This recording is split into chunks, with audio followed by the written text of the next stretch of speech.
Well, I'm delighted to be up here in Glasgow, and it's actually my first time for the showing of The African Queen, because there's this wonderful new restored print of it, and they are showing it, I think, for the first time here in Glasgow.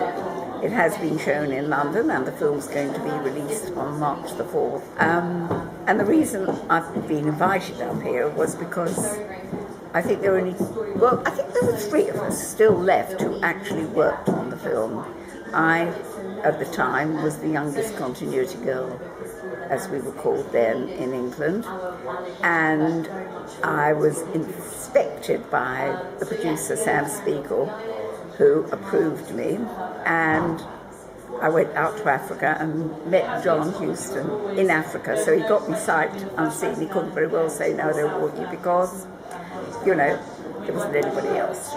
And it was the most incredible experience, because here we were in the heart of Africa. Well, we started in the Belgian Congo, what was then called the Belgian Congo, in a place called Biondo, on a river called the Ruwiki River.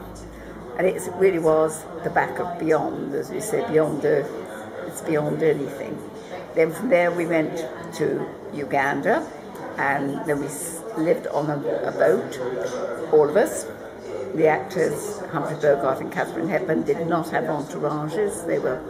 Humphrey Bogart was there with his wife, Lauren Bacall, and it was pretty primitive living in the Congo. They'd hacked a camp out for all of us, literally out of the jungle, and it was made of elephant grass, I think.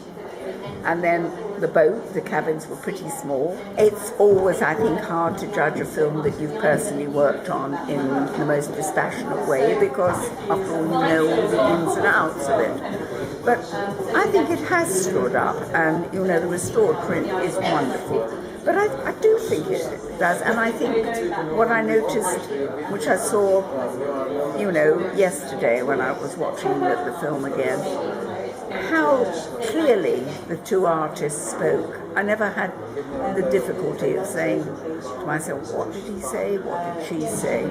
And today I see so many films, and I really can hardly understand them. It's partly the sound recording, it's partly accents, but it was a refreshing change to see a film, and I just realised how very, very good they both were in it, and the sort of subtle looks that they exchanged. And I think Bogey certainly deserved his Oscar for it that time.